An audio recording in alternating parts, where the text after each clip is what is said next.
നിങ്ങൾ ഡിസൈനിൽ കണ്ടിട്ടുള്ള രീതിയിലുള്ള പാർട്ടീഷൻസും കാര്യങ്ങളൊക്കെ അതിൽ കൊടുത്തിട്ടുള്ളത്. അപ്പോൾ ഇതിനകത്തൊരു പാർട്ടീഷൻ മാറുമ്പോഴോ അതിൽ യൂസ് ചെയ്യുന്ന ഹാൻഡിൽ മാറുമ്പോഴോ അതിൽ യൂസ് ചെയ്യുന്ന ആക്സസറീസ് മാറുമ്പോഴോ അതിൻ്റെ ബാക്കി അതായത് ഈ പറയുന്ന അലുമിനിയം പ്രൊഫൈൽസ് മാറുന്ന സമയത്തൊക്കെ തീർച്ചയായിട്ടും ഇതിൻ്റെ കോസ്റ്റ് നല്ല രീതിയിൽ മാറും. നമ്മുടെ അലുമിനിയം ഫാബ്രിക്കേഷനിലേക്ക് വന്നപ്പോഴേക്കും ഒരു 13,000 രൂപയും കൂടെ അധികമായി. അതിൽ ഞാൻ എപ്പോഴും സജസ്റ്റ് ചെയ്യുന്നത് നമ്മൾ ഷട്ടേഴ്സ് കിച്ചണൊക്കെ ചെയ്യുന്ന സമയത്ത് നമ്മൾ ഫാക്ടറി ഫിനിഷ് ചെയ്ത് 2 സൈഡും ഒരേ തിക്നെസ്സിലുള്ള ഒരേ ബ്രാൻഡിലുള്ള ലാമിനേറ്റ് പ്രസ് ചെയ്ത് എഡ്ജ് ബാൻഡിങ് ചെയ്ത് കഴിഞ്ഞിട്ടുണ്ടെങ്കിൽ ബെൻഡ് ആവുന്നത് ഒരു പരിധി ഒഴിവാക്കാനായിട്ട് പറ്റും. നമുക്ക് 15 മൈക്കുകളായിരിക്കും നമുക്ക് വേണ്ടി വരിക. അതുപോലെ ഇതിൻ്റെ ഗമ്മിന് കാര്യങ്ങൾക്ക് വേണ്ടിയിട്ട് ഒരു 7,500 റുപ്പീസ് കോട്ട് ചെയ്തിട്ടുണ്ട്. അങ്ങനെ ടോട്ടൽ നമുക്ക് ട്രോജൻ പ്ലൈവുഡിൽ ഫുള്ളായിട്ട് ലാമിനേറ്റ് ഒക്കെ ചെയ്ത് വരുന്നതിന് ഒരു ലാമിനേറ്റിൻ്റെ കോസ്റ്റ് നമുക്ക് കുറഞ്ഞു, അതിലേക്ക് യൂസ് ചെയ്യുന്ന ഗമ്മ് കുറഞ്ഞു, അതിൻ്റെ ലേബർ അത്രയും കുറഞ്ഞു. ഇത്രയും ചെയ്യുമ്പോൾ തന്നെ നമുക്ക് നല്ല രീതിയിലുള്ള ഒരു ഡിഫറൻസ് കോസ്റ്റ് വന്നു. അപ്പോൾ ഇതിൻ്റെ ടോട്ടൽ കോസ്റ്റ് നമ്മൾ നോക്കിക്കഴിഞ്ഞാൽ, എല്ലാവർക്കും നമസ്കാരം. കിച്ചൺ സീരീസിൻ്റെ മറ്റൊരു എപ്പിസോഡിലേക്ക് എല്ലാവർക്കും സ്വാഗതം. നമുക്കറിയാം നമ്മുടെ നാട്ടിൽ വീടെന്ന് പറയുന്നത് തന്നെ എല്ലാവർക്കും ഏറ്റവും ഇമ്പോർട്ടൻ്റ് ആയിട്ടുള്ള അല്ലെങ്കിൽ ഒരു സ്വപ്നമായിട്ടാണ് എല്ലാവരും വീടിനെ കരുതുന്നത്. അതുപോലെ തന്നെ വീടിനകത്തെ കിച്ചൺ എന്ന് പറഞ്ഞിട്ടുണ്ടെങ്കിൽ ഇന്നത്തെ ഒരു സാഹചര്യത്തിൽ ഏറ്റവും നമ്മൾ ഒരു പ്രയോറിറ്റി കൊടുക്കുന്ന ഒരു ഭാഗമാണ് അല്ലെങ്കിൽ ഒരു ഏരിയയാണ് കിച്ചൺ എന്ന് പറയുന്നത്. അപ്പോൾ തീർച്ചയായിട്ടും പല ആളുകൾക്കും അവരുടെ ബഡ്ജറ്റിനനുസരിച്ചിട്ട് ഏറ്റവും ഭംഗിയുള്ള, ഏറ്റവും ഫങ്ഷണലായിട്ടുള്ള, ഏറ്റവും ബഡ്ജറ്റ് ഫ്രണ്ട്ലി അല്ലെങ്കിൽ എഫിഷ്യൻ്റ് ആയിട്ടുള്ള ഒരു കിച്ചൺ ചെയ്തെടുക്കുക എന്നുള്ളതായിരിക്കും എല്ലാവരുടെയും ആഗ്രഹം എന്ന് പറയുന്നത്. അപ്പോൾ ഈ ഒരു വീഡിയോയിലൂടെ നമ്മൾ ഉദ്ദേശിക്കുന്നതെന്ന് പറഞ്ഞിട്ടുണ്ടെങ്കിൽ ഏത് ബഡ്ജറ്റിലുള്ള ആളുകൾക്കായാലും എങ്ങനെയാണ് കിച്ചൻ്റെ ഒരു കോസ്റ്റ് വരുന്നത്, നിങ്ങൾക്ക് സ്വന്തം തന്നെ എങ്ങനെ കിച്ചൻ്റെ ഒരു കോസ്റ്റ് കണക്കാക്കാം, എങ്ങനെയാണ് അതിൻ്റെ ഒരു ബഡ്ജറ്റ്, അതിൽ എന്തൊക്കെ എലമെൻറ്റ്സ് ആണ് അതിനകത്ത് ബഡ്ജറ്റ് ആഡ് ചെയ്യുന്നത്, ഇങ്ങനെയുള്ള കാര്യങ്ങളൊക്കെ നിങ്ങൾക്ക് ഈ വീഡിയോ കാണുന്ന വഴി മനസ്സിലാക്കാം. അതുപോലെ തന്നെ നമ്മളിതൊരു സീരീസ് ആയിട്ട് ചെയ്യുന്നതുകൊണ്ട് തന്നെ ഇതിന് തൊട്ട് മുമ്പുള്ള വീഡിയോ കണ്ടു കഴിഞ്ഞാൽ നിങ്ങൾക്ക് കുറേ കൂടെ നമ്മൾ പറയുന്ന കാര്യങ്ങൾ റിലേറ്റ് ചെയ്യാൻ നമുക്ക് മനസ്സിലാവാൻ സാധിക്കും.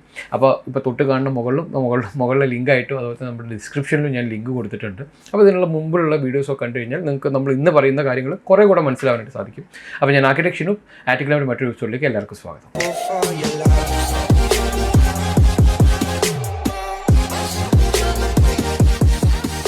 അപ്പോൾ ആദ്യമേ തന്നെ നമ്മൾ ജനറലായിട്ട് എങ്ങനെയൊക്കെ കിച്ചൺ ഉണ്ടാക്കാൻ പറ്റും അല്ലെങ്കിൽ ഉണ്ടാക്കാറുണ്ട്, ഇപ്പോഴും ആളുകൾ ഏതൊക്കെ രീതിയിലാണ് കിച്ചൺ ഉണ്ടാക്കുന്നത് എന്നുള്ള കാര്യങ്ങൾ നമുക്ക് ജസ്റ്റ് ആയിട്ടൊന്ന് ബ്രീഫ് ചെയ്തിട്ട് നമുക്ക് അതെങ്ങനെയാണ് ചെയ്യുന്നത്, അതിൻ്റെ കോസ്റ്റ് എങ്ങനെ വരുന്നു എന്നുള്ള കാര്യങ്ങളിലേക്ക് പോകാം. അപ്പോൾ ആദ്യമായിട്ട് ഞാൻ പറയുകയാണെങ്കിൽ ഏറ്റവും മിനിമലായിട്ട് അല്ലെങ്കിൽ ഏറ്റവും ബഡ്ജറ്റഡ് ആയിട്ട് ഒരു കിച്ചൺ ചെയ്യണം എന്നുള്ള ആൾ ഇപ്പോഴത്തെ ഒരു സാഹചര്യത്തിൽ എടുത്തു കഴിഞ്ഞാലും ഞാൻ സജസ്റ്റ് ചെയ്യുക, വളരെ ബഡ്ജറ്റഡ് കൺസ്ട്രെയിൻ ഉണ്ടെന്നുണ്ടെങ്കിൽ ഞാൻ സജസ്റ്റ് ചെയ്യുക നമ്മൾ വീട് ചെയ്യുന്ന സമയത്ത് തന്നെ ഒരു സ്ലാബ് കാസ്റ്റ് ചെയ്ത് നിങ്ങൾക്ക് അതിൽ വേണ്ട എന്താ പറയുക സിങ്കിനുള്ള, നിങ്ങൾ എത്ര സൈസിലുള്ള സിങ്കാണ് വയ്ക്കുന്നത് വെച്ചാൽ ആ സിങ്കിനുള്ള ഒരു ഹോള് ചെയ്ത് പോവുകയാണെങ്കിൽ നിങ്ങൾക്കുള്ള ഗുണം എന്ന് പറഞ്ഞിട്ടുണ്ടെങ്കിൽ ഇനി നിങ്ങൾ ബഡ്ജറ്റ് നിങ്ങളുടെ എല്ലാം തീർന്നു, നിങ്ങൾക്ക് ഇനി ഒരു രൂപ പോലും നിങ്ങളുടെ ബഡ്ജറ്റിൽ ആഡ് ചെയ്യാൻ പറ്റാത്തൊരു സാഹചര്യമാണെങ്കിലും നിങ്ങൾക്ക് നിങ്ങളുടെ ഈ കൗണ്ടർ സ്ലാബ് അവിടെ ഉണ്ടാവും. നിങ്ങൾക്ക് അതിൻ്റെ മുകളിൽ ഒരു ഗ്രാനൈറ്റ് മാത്രം മേടിച്ചിട്ടാൽ മതിയാവും. ഇനി അതിനും ബഡ്ജറ്റില്ലെങ്കിൽ അത് ഒന്ന് സിമെൻറ്റ് വെച്ച് ഒന്ന് പൂശി ഭംഗിയൊക്കെ എടുത്തു കഴിഞ്ഞാൽ നിങ്ങൾക്ക് ഉപയോഗിക്കാനായിട്ട് പറ്റും. ഈ സിങ്കിന് നമ്മൾ ഓൾറെഡി ഇട്ടുള്ള ഹോളിലേക്ക് നമുക്ക് സിങ്ക് ഇറക്കി വെച്ചിട്ട് നിങ്ങൾക്ക് ഉപയോഗിക്കാനൊക്കെ ആയിട്ട് പറ്റും. അപ്പോൾ അങ്ങനെ നോക്കുന്ന സമയത്ത് അതിൻ്റെ ഒരു കോസ്റ്റ് എന്ന് പറയുന്നത് നമ്മൾ ആ വീടിൻ്റെ പണി നടക്കുന്നതിൻ്റെ കൂടെ തന്നെ അങ്ങ് നടന്നു പോയിക്കോളും. അപ്പോൾ അതിന് വേറെ തന്നെ ഒരു കോസ്റ്റ് ഞാൻ പറയുന്നില്ല. ഇനി അതേ രീതിയിൽ തന്നെ അത് കുറച്ചുകൂടെ ഭംഗിയാക്കണം എന്നുണ്ടെങ്കിൽ നിങ്ങൾക്ക് അതിൻ്റെ മുകളിൽ ഗ്രാനൈറ്റ് വെക്കാം. അതുപോലെ തന്നെ നമുക്ക് അതിൻ്റെ കവറിങ്ങും കാര്യങ്ങളൊക്കെ കൊടുത്ത്, അപ്പോൾ അതിലേക്ക് ഞാൻ വരാം. അതുപോലെ അടുത്തൊരു ഓപ്ഷൻ എന്ന് പറയുന്നത് നമുക്ക് ഫെറോ സിമെൻറ്റ് യൂസ് ചെയ്തിട്ട് കിച്ചൺ ചെയ്യുക എന്നുള്ളതാണ്. നമ്മൾ ഫെറോ സിമെൻറ്റ് എന്ന് പറഞ്ഞാൽ നിങ്ങൾക്കറിയാം, ഫെറോ സിമെൻറ്റ് എന്ന് പറഞ്ഞാൽ നമ്മളൊരു കോൺക്രീറ്റ് പോലെ തന്നെയുള്ളൊരു സാധനം, സിമെൻറ്റ് വെച്ചിട്ട് നമ്മൾ കാസ്റ്റ് എടുക്കുന്ന ചെറിയ ചെറിയ സ്ലാബുകളാണ്. ഒരു 2 സെൻറ്റിമീറ്ററിനൊക്കെ മുകളിൽ തിക്നെസ് ഉണ്ടാകുന്ന സ്ലാബുകൾ. നിങ്ങൾ ഫെറോ സിമെൻറ്റ് എന്നൊക്കെ പറഞ്ഞ് ഗൂഗിൾ ചെയ്ത് നോക്കിക്കഴിഞ്ഞാൽ കാണാം, അല്ലെങ്കിൽ ഇപ്പോൾ സ്ക്രീനിൽ കാണുന്നത് ഫെറോ സിമെൻറ്റ് സ്ലാബുകളാണ്. അപ്പോൾ ഇത്തരത്തിലുള്ള സ്ലാബുകൾ വെച്ചിട്ട് നമുക്ക് വേണ്ട പാർട്ടീഷൻസ് എല്ലാം ചെയ്ത് അതിൻ്റെ മൊത്തം ക്യാബിനറ്റ്സ് ഒക്കെ ചെയ്തിട്ട് നമുക്ക് അതിൻ്റെ മുകളിൽ വീണ്ടും ഗ്രാനൈറ്റും കാര്യങ്ങളൊക്കെ വെച്ച് ഇതിൻ്റെ കവറിങ് വേണമെങ്കിൽ നമുക്ക് പിന്നീട് പ്ലൈവുഡ് വെച്ചോ അല്ലെങ്കിൽ അലുമിനിയം ഫാബ്രിക്കേഷൻ വെച്ചൊക്കെ നമുക്ക് കവർ ചെയ്തെടുക്കാനായിട്ട് പറ്റും. അപ്പോൾ അതിനെങ്ങനെയൊക്കെയാണ് കോസ്റ്റ് വരുന്നുള്ള കാര്യങ്ങൾ നമുക്ക് നോക്കാം. അതുപോലെ തന്നെ അടുത്ത ഒരു ഓപ്ഷൻ എന്ന് പറയുന്നത് നമ്മൾ അടുത്തൊരു ബഡ്ജറ്റ് സെഗ്മെൻറ്റിലായിട്ട് ഞാൻ ബഡ്ജറ്റ് ഏറ്റവും പ്രൈസ് കുറവിന്ന് ഇങ്ങനെ പ്രൈസ് കൂടി വരുന്ന ഒരു ഫോർമാറ്റിലേക്ക്, അല്ലെങ്കിൽ നമ്മൾ ഒരാൾ ബഡ്ജറ്റ് വരുമ്പോഴേക്കും നമുക്ക് ഇങ്ങനെ ചെയ്യാമെന്നൊക്കെ നമ്മൾ പറഞ്ഞു കൊടുക്കുമല്ലോ, ആ ഒരു രീതിയിലാണ് നിങ്ങൾക്ക് പറഞ്ഞു തരുന്നത്. അടുത്തായിട്ട് നമ്മൾ അലുമിനിയം എടുത്തു കഴിഞ്ഞിട്ടുണ്ടെങ്കിൽ നമുക്ക് പല രീതിയിൽ ചെയ്യാം. ഞാൻ നേരത്തെ പറഞ്ഞ പോലെ ഫെറോ സിമെൻറ്റ് ചെയ്തിട്ട് അതിൻ്റെ ഷട്ടർ കവറിങ് നമുക്ക് വേണമെങ്കിൽ അലുമിനിയത്തിൽ ചെയ്യാം. ഇനി ഇതേ അലുമിനിയത്തിൽ തന്നെ നമുക്ക് ഫുൾ കിച്ചൺ ചെയ്യാം. അത് നിങ്ങൾ കിച്ചൺ ചെയ്യുന്ന സമയത്ത് കിച്ചൻ്റെ റൂം മാത്രം ബാക്കി വെച്ചാൽ മതി. നമ്മുടെ എൻ്റയർ ഇൻറ്റീരിയറിൻ്റെ പണി വരുന്ന സമയത്ത് നമുക്ക് അലുമിനിയം ഫാബ്രിക്കേഷൻ യൂസ് ചെയ്തിട്ട് നമ്മുടെ കിച്ചൺ കർക്കാസ്, അതായത് നമ്മുടെ ക്യാബിനറ്റ്സ് ചെയ്തതിന് ശേഷം ഈ ACP ഷീറ്റ്സോ അല്ലെങ്കിൽ PVC ഷീറ്റോ ഒക്കെ വെച്ചിട്ട് അതിൻ്റെ ഷട്ടേഴ്സൊക്കെ ചെയ്തിട്ട് നമുക്ക് നല്ല രസമുള്ള മോഡുലാർ കിച്ചൺ ഫോർമാറ്റിൽ നമുക്ക് ചെയ്തെടുക്കാനായിട്ട് പറ്റും. അതുപോലെ തന്നെ അടുത്തൊരു ഓപ്ഷൻ എന്ന് പറയുന്നത് നമ്മൾ വളരെ ജനറലായിട്ട് മോഡുലാർ കിച്ചൺ എന്ന് പറഞ്ഞിട്ട് ആളുകൾ ചെയ്തുകൊണ്ടിരിക്കുന്നു വെച്ചിട്ടുണ്ടെങ്കിൽ പ്ലൈവുഡ് യൂസ് ചെയ്തിട്ട് പ്ലൈവുഡിന് നമുക്ക് പ്ലൈവുഡ് ആവുന്ന സമയത്ത് നമുക്ക് എന്ത് ഫിനിഷ് വേണമെങ്കിലും ചെയ്യാം. നമുക്ക് പെയിൻറ്റ് ഫിനിഷ് ചെയ്യാം. അതുപോലെ തന്നെ നമുക്ക് അക്രലിക് ഷീറ്റ്സ് ചെയ്യാം. അതുപോലെ തന്നെ ഗ്ലാസ് ചെയ്യാം, ലേക്കഡ് ഗ്ലാസ് ചെയ്യാം. ബഡ്ജറ്റഡ് ആയിട്ട് നോക്കിക്കഴിഞ്ഞാൽ ലാമിനേറ്റ് ചെയ്യാം. അപ്പോൾ ഇത്തരത്തിലുള്ള രീതിയിൽ നമുക്ക് ഏത് ഫിനിഷ് വേണമെങ്കിലും ചെയ്തെടുക്കാം. അപ്പോൾ അതിൻ്റെ ഉള്ളിൽ പ്ലൈവുഡ് വെച്ചിട്ടായിരിക്കും നമ്മൾ കമ്പാർട്ട്മെൻറ്റ്സും ക്യാബിനറ്റ്സും ഒക്കെ ചെയ്യണത്. പ്ലൈവുഡ് വെച്ചായിരിക്കും നമ്മൾ അതിൻ്റെ ഷട്ടേഴ്സ് ചെയ്യണത്. മുഴുവനായിട്ട് നമ്മൾ ലാമിനേറ്റോ അല്ലെങ്കിൽ പെയിൻറ്റ് ഫിനിഷിലോ ഒക്കെ നമുക്ക് ചെയ്തെടുക്കാനായിട്ട് പറ്റും. അപ്പോൾ അതിൻ്റെ ഒരു കോസ്റ്റ് എങ്ങനെ വരുന്നു എന്നുള്ളത് നമുക്ക് നോക്കാം. അതുപോലെ തന്നെ നമുക്ക് അടുത്തൊരു സെറ്റ് എന്ന് പറഞ്ഞാൽ നമ്മൾ ചെയ്തുകൊണ്ടിരിക്കുന്നത് നമ്മുടെ ഷെയിൽവുഡ് WPC ഒക്കെ വെച്ചിട്ട് നമ്മൾ ചെയ്യാറുണ്ട്. ഷെയിൽവുഡ് WPC വെച്ചിട്ട് 2 രീതിയിൽ നമ്മൾ ചെയ്യാറുണ്ട്. ഒന്നെന്ന് പറഞ്ഞിട്ടുണ്ടെങ്കിൽ നേരത്തെ പ്ലൈവുഡ് യൂസ് ചെയ്തതിന് പകരം നമ്മൾ ഷെയിൽവുഡ് WPC ആയിരിക്കും ഇവിടെ ഉപയോഗിക്കുക. കാരണം പ്ലൈവുഡിനെ കമ്പയർ ചെയ്ത് നോക്കുന്ന സമയത്ത് ഇതിന് കുറേ കൂടെ നമുക്ക് PVC കണ്ടൻറ്റ് ഉള്ളതുകൊണ്ട് അത് ചെതല് പിടിക്കില്ല, വാട്ടർ അബ്സോർപ്ഷൻ നടക്കില്ല എന്നുള്ള കാര്യങ്ങളൊക്കെ പറയാം. ഇതേ സാധനം നമ്മൾ PVC ബോർഡ് വെച്ചിട്ട് നമ്മൾ ജനറലായിട്ട് മൾട്ടിവുഡ് എന്നൊക്കെ പറയുന്ന സാധനം ഉണ്ടല്ലോ, ആക്ച്വലി PVC ബോർഡ് വെച്ചിട്ട് നമുക്ക് ഈ കാര്യങ്ങൾ ചെയ്യാനായിട്ട് പറ്റും. അപ്പോൾ ഇതിനൊക്കെ ഇതിൻ്റേതായിട്ടുള്ള ഗുണങ്ങളും ദോഷങ്ങളൊക്കെ ഉണ്ട്. അത് നമുക്ക് അടുത്തൊരു കണ്ടന്റിൽ ഞാൻ കാണിച്ചു തരാം. ഓരോന്നും നമ്മൾ എങ്ങനെയൊക്കെയാണ് ചൂസ് ചെയ്യുന്നത്, എന്തുകൊണ്ടാണ് പ്ലൈവുഡ് അല്ലെങ്കിൽ എന്തുകൊണ്ടാണ് WPC അല്ലെങ്കിൽ എന്തുകൊണ്ടാണ് PVC, എവിടെ എങ്ങനെ ചെയ്യണം, കോസ്റ്റ് എങ്ങനെ കൺട്രോൾ ചെയ്യുന്നുള്ള കാര്യങ്ങളൊക്കെ മറ്റൊരു കണ്ടന്റിൽ ചെയ്യാം. ഇതിൽ ഞാനിപ്പോൾ ഈ പറഞ്ഞതുപോലെ പ്ലൈവുഡ് വെച്ചിട്ടുള്ള പണി നമുക്ക് ചെയ്യാം. അതുപോലെ ഇപ്പോൾ ഞാൻ ഷെയിൽവുഡ് WPC പറഞ്ഞത്. അത് കഴിഞ്ഞിട്ട് നമുക്ക് ഈ ഷെയിൽവുഡ് WPC തന്നെ നമ്മൾ ഉള്ളിൽ പെയിൻ്റ് എല്ലാം ചെയ്ത് പുറമേ മാത്രം ലാമിനേറ്റ് ചെയ്തിട്ട് കോസ്റ്റ് കൺട്രോൾ എന്നൊരു പരിപാടി നമ്മുടെ ഓഫീസിൽ നമ്മുടെ പ്രോജക്ട്സിലൊക്കെ യൂസ് ചെയ്യാറുണ്ട്. അപ്പോൾ ഇത്രയും കാര്യങ്ങൾ എങ്ങനെയാണ് ചെയ്യുന്നതെന്നുള്ളത് മൊത്തം ഡീറ്റെയിൽ ആയിട്ട് ഞങ്ങൾക്ക് കാണിച്ചു തരാം. അപ്പോൾ നേരത്തെ പറഞ്ഞ രീതിയിൽ ഒരു സ്ലാബ് വെച്ചിട്ട് നമ്മൾ കിച്ചൺ എങ്ങനെ ചെയ്യാന്നുള്ളതാണ്. ഇപ്പോൾ ഇവിടെ നോക്കിക്കഴിഞ്ഞിട്ടുണ്ടെങ്കിൽ നിങ്ങൾക്ക് ജസ്റ്റ് ഒരു വാളാണ് ഇവിടെ കാണിച്ചിട്ടുള്ളത്. ഈ വാൾ ഒരു വിൻഡോ ഒക്കെ ഞാൻ പ്ലേസ് ചെയ്തിട്ടുണ്ട്. അപ്പോൾ നമുക്ക് നമ്മുടെ കിച്ചൺ കൗണ്ടർ വരാൻ പോകുന്നത് ഇങ്ങനെയാണ്. അപ്പോൾ ഞാൻ നമ്മുടെ കിച്ചൺ കൗണ്ടർ സ്ലാബിന് സപ്പോർട്ട് ചെയ്യുന്നതിന് 2 വാൾ ഇവിടെ ചെയ്തിട്ടുണ്ട്. അതിൻ്റെ മുകളിലായിട്ട് നമുക്ക് ഇത്തരത്തിൽ നമ്മുടെ കോൺക്രീറ്റിൽ ഒരു 7 സെൻറ്റിമീറ്റർ അല്ലെങ്കിൽ ഒരു 3 ഇഞ്ച് എന്നൊക്കെ പറയുന്ന തിക്നെസ്സിൽ നമുക്ക് ഇത്തരത്തിൽ സ്ലാബ് അതിൻ്റെ മുകളിൽ കാസ്റ്റ് ചെയ്യാനായിട്ട് പറ്റും. അടിയിൽ നമുക്ക് ഒരു ചെറിയ സില്ല് പോലെ, അതായത് ഒരു ചെറിയ നമ്മുടെ ഇതിൻ്റെ സ്റ്റോറേജ് ഒക്കെ ചെയ്യുന്നതിന് ഒരു ചെറിയ സില്ല് പോലെ നമുക്ക് ചെയ്ത് വെക്കാം.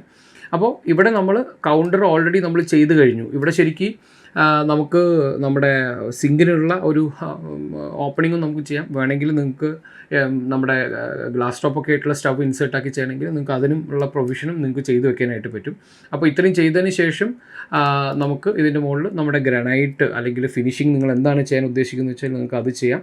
അതുപോലെ തന്നെ നമ്മുടെ ജനറലായിട്ട് നിങ്ങൾക്ക് അലുമിനിയം ഫാബ്രിക്കേഷൻ വെച്ചോ അല്ലെങ്കിൽ വുഡ് വെച്ച് പ്ലൈവുഡ് വെച്ച് പെയിൻ്റ് അടിക്കുക, ഇങ്ങനെയുള്ള രീതിയിലൊക്കെ നിങ്ങൾക്ക് ഈ സാധനം ചെയ്തെടുക്കാനായിട്ട് പറ്റും. അപ്പോൾ ഇവിടെ നമുക്ക് കോസ്റ്റായിട്ട് വരാൻ പോകുന്നതെന്ന് പറഞ്ഞിട്ടുണ്ടെങ്കിൽ ഞാനിവിടെ സിങ്കിൻ്റെയും അതുപോലെ തന്നെ ഈ ബേണറിൻ്റെയും കോസ്റ്റ് കൂട്ടുന്നില്ല. നമുക്ക് ഇത്തരത്തിലുള്ളൊരു ഗ്രാനൈറ്റിൻ്റെ കൗണ്ടർ ടോപ്പും അതുപോലെ തന്നെ നമുക്ക് ഇവിടെ ഈ ഒരു അലുമിനിയം ഫാബ്രിക്കേഷനാണ് ഞാനിപ്പോൾ ഇവിടെ ഡോർ ചെയ്യുന്നതെങ്കിൽ ഇത്രയും ഏരിയൻ്റെ ഒരു അലുമിനിയം ഫാബ്രിക്കേഷൻ വരുന്ന കോസ്റ്റുമാണ് ഞാൻ പറഞ്ഞുതരാൻ പോകുന്നത്. നമുക്കതിൻ്റെ മുകളിലൊരു കൗണ്ടർ ടോപ്പ് ചെയ്യേണ്ടതായിട്ടുണ്ട്. അപ്പോൾ കൗണ്ടർ ടോപ്പിന് നമ്മളൊരു കോസ്റ്റ് എടുത്ത് കഴിഞ്ഞിട്ടുണ്ടെങ്കിൽ നിങ്ങൾക്കറിയാം ഗ്രാനൈറ്റ് നമുക്കൊരു 90 റുപ്പീസ് തൊട്ട് അങ്ങ് മുകളിലേക്ക് പല കോസ്റ്റും നമുക്ക് ഗ്രാനൈറ്റ് കിട്ടുന്നുണ്ട്. അപ്പോൾ നിങ്ങൾക്ക് അഫോർഡബിൾ ആയിട്ടുള്ള രീതിയിൽ നിങ്ങൾക്ക് ഒരു ഗ്രാനൈറ്റ് കൗണ്ടർ ടോപ്പിന് വേണ്ടിയിട്ടുള്ള ഗ്രാനൈറ്റ് എടുക്കാം. പിന്നെ അതിൻ്റെ ഒരു ലേബർ കോസ്റ്റ് ഒക്കെ ആയിരിക്കും വരുന്നത്. അപ്പോൾ ഇതിനെല്ലാം ഞാനൊരു ഇത്ര കോസ്റ്റ് എന്ന് പറഞ്ഞ് പറയുമ്പോഴേക്കും ശരിയാവില്ല. നിങ്ങൾ ഇങ്ങനെ കണക്ക് കൂട്ടുക. അതായത് നമുക്ക് ഈ ഒരു കിച്ചൺ സ്ലാബ് കൗണ്ടർ വരുന്നതെന്നുണ്ടെങ്കിൽ 20 സ്ക്വയർ ഫീറ്റാണ് നമുക്ക് കൗണ്ടർ സ്ലാബിൻ്റെ ഏരിയ വരുന്നത്. അപ്പോൾ അതിൻ്റെ ഒരു മെറ്റീരിയൽ കോസ്റ്റ് എന്ന് പറഞ്ഞാൽ നിങ്ങൾ ഒരു 90 രൂപയുടെ എടുക്കുകയാണെങ്കിൽ ഒരു 1800 രൂപയ്ക്ക് ആയിരിക്കും അതിൻ്റെ ഒരു മെറ്റീരിയൽ കോസ്റ്റ് വരിക. പിന്നെ നിങ്ങൾ മനസ്സിലാക്കേണ്ട കാര്യം, ഇത് ആര് ചെയ്യുകയാണെങ്കിലും നമുക്ക് ഈ പറയുന്ന കറക്റ്റ് സൈസിന് നമുക്ക് കൗണ്ടർ സ്ലാബ് കിട്ടിക്കൊള്ളുന്നില്ല. അപ്പോൾ കിട്ടുന്ന സൈസോ സ്ലാബോ ആയിരിക്കും നമ്മളെടുത്ത് വരേണ്ടി വരിക. കാരണം ഇതിന് കഴിഞ്ഞിട്ടുള്ള സ്കേർട്ടിങ്ങോ അങ്ങനെയുള്ള കാര്യങ്ങൾക്കൊക്കെ അത് യൂസ് ചെയ്യാനായിട്ടും പറ്റും. അതുപോലെ തന്നെ അതിൻ്റെ ഒരു ട്രാൻസ്പോർട്ടേഷൻ ചാർജ്, അതിവിടെ എത്തിക്കഴിഞ്ഞിട്ടുണ്ടെങ്കിൽ അതിൻ്റെ ഒരു ഗമ്മോ അല്ലെങ്കിൽ അതിനുവേണ്ടി യൂസ് ചെയ്യുന്ന സിമെൻറ്റ്, അതിൻ്റെ ഒരു ലേബർ കോസ്റ്റ്, അതിന് നമ്മൾ ഈ ഗ്രാനൈറ്റ് എടുത്തു കഴിഞ്ഞാൽ അതിന് ചെറിയ രീതിയിലുള്ള മൗൾഡിംഗ് ഒക്കെ ചെയ്യേണ്ടി വരും. അതായത് എഡ്ജ് കട്ട് ചെയ്ത് അതിന് പോളിഷ് ഇങ്ങനെയുള്ള പണികളൊക്കെ ചെയ്യേണ്ടി വരും. അപ്പോൾ അതെല്ലാം കൂടെ ചേർത്തിട്ടുള്ള ഒരു കോസ്റ്റ് നമ്മൾ എടുക്കുന്ന മെറ്റീരിയൽ അനുസരിച്ചിട്ടൊക്കെ മാറിക്കൊണ്ടിരിക്കും. ഗ്രാനൈറ്റ് എടുത്തു കഴിഞ്ഞാൽ ഗ്രാനൈറ്റിൽ തന്നെ പലതരത്തിലുള്ള ഫിനിഷസുള്ള ഗ്രാനൈറ്റ് ഉണ്ട്. അതെടുത്ത് കഴിഞ്ഞാലൊക്കെ അതിൽ വ്യത്യാസം വരും. അതുപോലെ തന്നെ ഇതിൻ്റെ കവറിങ് നമ്മൾ നോക്കിക്കഴിഞ്ഞിട്ടുണ്ടെങ്കിൽ ഞാൻ അലുമിനിയം ഫാബ്രിക്കേഷനിലാണ് ഞാനിപ്പോൾ ഒരു റേറ്റ് കണക്ക് കൂട്ടിയിട്ടുള്ളത്. അപ്പോൾ ഞാൻ പല കോട്ടുകൾ എടുത്തു. നമ്മൾ ചെയ്യുന്ന ഒരു 2-3 ആളുകളുടെ റേറ്റൊക്കെ നോക്കിയപ്പോഴേക്കും അതിനകത്തൊരു അത്യാവശ്യം നല്ല കോസ്റ്റ് വരുന്ന ഒരു സാധനം, അത്യാവശ്യം പ്രീമിയം ആയിട്ട് അവർ നല്ല സെക്ഷൻസും ഗേജ് കൂടിയിട്ടുള്ള തിക്നെസ്സും അതുപോലെ തന്നെ നമ്മുടെ ഹെറ്റിക്കിൻ്റെയോ അല്ലെങ്കിൽ എപ്കോ എന്നൊക്കെ പറഞ്ഞിട്ടുള്ള ബ്രാൻഡുകളുടെ എന്താ പറയുക, നമ്മുടെ ഹിഞ്ചസും കാര്യങ്ങളൊക്കെ വെച്ചിട്ട് ഹാൻഡിൽസൊക്കെ വെച്ച് പ്രൊഫൈൽ ഹാൻഡിൽസൊക്കെ വെച്ചിട്ട് നമ്മുടെ ഈ ഒരു ഷട്ടേഴ്സ് എല്ലാം കൂടെ ചെയ്തെടുക്കുമ്പോഴേക്കും അതിൽ വരുന്ന ഒരു സ്ക്വയർ ഫീറ്റ് എന്ന് പറയുന്നത് 25 സ്ക്വയർ ഫീറ്റാണ്. ഏറെക്കുറെ സ്ക്വയർ ഫീറ്റിന് ഒരു 800 രൂപ എന്നുള്ള റേഞ്ചിലൊക്കെ ഉള്ളൊരു കോസ്റ്റും കിട്ടിയിട്ടുണ്ട്. അപ്പോൾ ഇതും ഞാൻ അങ്ങനെ ഒരു റൗണ്ട് ആയിട്ടുള്ള എമൗണ്ട് ഞാൻ പറയുന്നില്ല, കാരണം നിങ്ങൾക്ക് നിങ്ങളുടെ കോൺടാക്റ്റിലുള്ള ഇത്തരത്തിലുള്ള ഫാബ്രിക്കേഷൻ ചെയ്യുന്ന ആളുകളെ കൊണ്ട് നിങ്ങൾക്ക് കിട്ടാവുന്ന ഒരു ബെസ്റ്റ് റേറ്റ്. അപ്പോൾ ഞാനിപ്പോൾ ഇവിടെ നോക്കിക്കഴിഞ്ഞിട്ടുണ്ടെങ്കിൽ 25 സ്ക്വയർ ഫീറ്റ് ഒരു 800 രൂപ എന്ന് പറഞ്ഞിട്ടുണ്ടെങ്കിൽ ഒരു 20,000 രൂപയ്ക്ക് നമുക്കതിൻ്റെ ഷട്ടർ കംപ്ലീറ്റ് ചെയ്തെടുക്കാം. അപ്പോൾ നമ്മളിപ്പോൾ നോക്കിക്കഴിഞ്ഞിട്ടുണ്ടെങ്കിൽ ഒരു 25,000 രൂപ ഉണ്ടെങ്കിൽ നമ്മുടെ ഈ ഒരു കിച്ചൺ ഫോർമാറ്റ് നമുക്ക് റെഡിയാക്കി എടുക്കും. ഇനി ബർണറും അതുപോലെ തന്നെ സിങ്കും നിങ്ങൾ അഡീഷണൽ വാങ്ങിക്കാനുള്ളതാണ്. അപ്പോൾ ഇത്തരത്തിൽ നമുക്കിനി അലുമിനിയം ഫാബ്രിക്കേഷനിൽ മുഴുവനായിട്ട് ചെയ്യുകയാണെങ്കിൽ എങ്ങനെയാണ് അതിൻ്റെ കോസ്റ്റ് വരിക എന്നുള്ളത് നോക്കാം. എങ്കിൽ ഞാനൊരു ബേസ് ഞാൻ ഓൾറെഡി ഉണ്ടാക്കി വെച്ചിട്ടുണ്ട്. ആ ബേസിൻ്റെ മുകളിലേക്ക് നമുക്ക് കിച്ചൺ നമുക്ക് വേണ്ട രീതിയിലുള്ള കൗണ്ടേഴ്സിനെ നമ്മൾ റെഡിയാക്കി വെച്ചിട്ടുണ്ട്. ആ കൗണ്ടേഴ്സിൽ നമുക്ക് നമ്മുടെ ഈ ഒരു സിങ്കിനുള്ള അതുപോലെ തന്നെ സ്റ്റവിനുള്ള ഗ്യാപ്പുകളൊക്കെ ഉണ്ടാക്കി വെച്ചിട്ടുണ്ട്. അപ്പോൾ നമ്മൾ ഫെറോസിമെൻറ്റ് ചെയ്യുമ്പോഴേക്കും ഇങ്ങനെയാണ് ബേസിക്കലി ഉണ്ടാക്കുന്നത്. ഈ കാണുന്ന ഓരോ പോർഷനുകളും നമ്മൾ സ്ലാബ് കാസ്റ്റ് ചെയ്ത് നമ്മൾ ഇത്തരത്തിൽ കൊണ്ടുവന്ന് വെച്ച് അതിനെ അസംബിൾ ചെയ്തെടുക്കുകയാണ് ചെയ്യുന്നത്. അപ്പോൾ നമുക്ക് താഴെ ഇത്തരത്തിലുള്ള ഒരു സ്ലാബ് നമ്മൾ ചെയ്യേണ്ടി വരും. അതുപോലെ ഇതിൻ്റെ ഇടത്തട്ടുകൾ, ഈ കാണുന്ന ഓരോ പീസസും നമ്മൾ ഇതിൻ്റെ സൈസസിൽ നമ്മൾ കാസ്റ്റ് ചെയ്തിട്ട് ഇവിടെ കൊണ്ടുവന്ന് വയ്ക്കുകയാണ് ചെയ്യുന്നത്. അപ്പോൾ ഇതെല്ലാം നമ്മുടെ ഈ ഫെറോസിമെൻറ്റ് സ്ലാബുകളാണ്. ഇതും ഫെറോസിമെൻറ്റ് സ്ലാബാണ്. അപ്പോൾ ഫെറോസിമെൻറ്റിൻ്റെ കോസ്റ്റ് എങ്ങനെയാണ് നമ്മൾ നോക്കുന്നത് വെച്ചിട്ടുണ്ടെങ്കിൽ, നമ്മൾ ഈ ചെയ്തിട്ടുള്ള സ്ലാബുകൾ, ആ സ്ലാബുകളുടെ സ്ക്വയർ ഫീറ്റിന് പല റേറ്റിൽ ചെയ്യുന്ന ആളുകളുണ്ടാവും. അപ്പോൾ ഞാനിവിടെ നോക്കിയപ്പോഴേക്കും ഒരു 80 റുപ്പീസ് തൊട്ട് 100 റുപ്പീസ് വരെയൊക്കെ ചെയ്യുന്നതും 75 ചെയ്യുന്ന ആളുകളുണ്ടെന്നൊക്കെ പറഞ്ഞ പല റേറ്റുകൾ എനിക്ക് കിട്ടി. അപ്പോൾ ഏതായാലും ഞാനിവിടെ ഒരു 90 റുപ്പീസ് കൂട്ടത്തിൽ ഒരു ആവറേജോ, അല്ലെങ്കിൽ പല സ്ഥലത്തും ഞാൻ അങ്ങനെ പറയാൻ പറ്റില്ല, കാരണം ചിലപ്പോൾ നിങ്ങളുടെ നാട്ടിൽ അത് ചിലപ്പോൾ കൂടിയ കോസ്റ്റോ കുറഞ്ഞ കോസ്റ്റോ ആയിരിക്കും. നമ്മളിവിടെ നോക്കിയപ്പോഴേക്കും എനിക്കൊരു ആവറേജ് തോന്നിയത് ഒരു 90 റുപ്പീസൊക്കെയാണ്. അപ്പോൾ അത്തരത്തിൽ 90 റുപ്പീസ് നമ്മൾ ഓരോ സ്ലാബിനും ആ സ്ലാബിൻ്റെ സ്ക്വയർ ഫീറ്റ് എത്രയാണ് നോക്കിയിട്ട് അങ്ങനെയാണ് അവർ ചാർജ് ചെയ്യുന്നത്. അങ്ങനെ മൊത്തം സ്ക്വയർ ഫീറ്റിന് ഇൻറ്റു 90 അങ്ങനെ വരുമ്പോഴേക്കാണ് നമ്മൾ അതിൻ്റെ കോസ്റ്റ് നോക്കുന്നത്. ഞാൻ നിങ്ങൾക്ക് ഇവിടെ കാണിച്ചു തരാം. അപ്പോൾ നമ്മളിവിടെ നോക്കിക്കഴിഞ്ഞിട്ടുണ്ടെങ്കിൽ ഈ ഒരു സ്ലാബ്, അപ്പോൾ ഈ ഒരു സ്ലാബിൻ്റെ ഏരിയ ഞാൻ നിങ്ങൾക്ക് കാണിച്ചു തരാം. ഈ സ്ലാബിൻ്റെ ഏരിയ നമ്മളിവിടെ നോക്കിക്കഴിഞ്ഞിട്ടുണ്ടെങ്കിൽ ഏറെക്കുറെ 4.49, ഞാനത് 4.5 സ്ക്വയർ ഫീറ്റ് എന്ന് പറഞ്ഞെടുക്കുകയാണ്. അപ്പോൾ ഇത്തരത്തിലുള്ള 1, 2, 3, 4, 5, 6, 7 സ്ലാബുകളാണ് നമുക്കുള്ളത്. അപ്പോൾ അത് ഏറെക്കുറെ നമുക്ക് 31 സ്ക്വയർ ഫീറ്റ് ആയിരിക്കും നമുക്ക് ഏരിയ വരുന്നത്. അതുപോലെ തന്നെ നമുക്ക് ഇത്തരത്തിലുള്ള ഹൊറിസോണ്ടൽ സ്ലാബുകളുണ്ട്. അതുപോലെ തന്നെ ഈ മുകളിൽ കാണുന്ന സ്ലാബും, അതിൽ നമ്മൾ ഇവിടെ എവിടെയൊക്കെ സ്ലാബുകൾ യൂസ് ചെയ്യുന്നുണ്ടോ അതെല്ലാം കൂടെ യൂസ് ചെയ്യുമ്പോഴേക്കും ഞാൻ നിങ്ങൾക്ക് മനസ്സിലാവുന്നതിന് വേണ്ടിയിട്ട് ഇതിൻ്റെ ഏറെക്കുറെ ലെങ്ത്തും വിഡ്ത്തും ഹൈറ്റും ഒക്കെ മാർക്ക് ചെയ്തിട്ടുണ്ട്. ഹൈറ്റ് നമ്മൾ 75 സെൻറ്റിമീറ്ററാണ് വെച്ചിട്ടുള്ളത് ടോപ്പിലേക്ക്. അപ്പോൾ ഇത്തരത്തിൽ ആണ് നമ്മൾ ഫെറോസിമെൻറ്റ് ചെയ്തെടുക്കുന്നത്. അതുപോലെ ഫെറോസിമെൻറ്റിൻ്റെ മുകളിൽ നമുക്ക് നമ്മുടെ ഗ്രാനൈറ്റ് ഫിനിഷിങ് ചെയ്യാനായിട്ട് പറ്റും.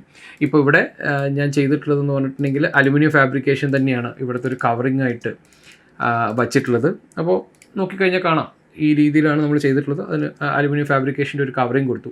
അപ്പോൾ ഇതിൻ്റെ ടോട്ടൽ കോസ്റ്റ് വരുന്നത് എങ്ങനെയാണെന്നുള്ളത് നോക്കാം.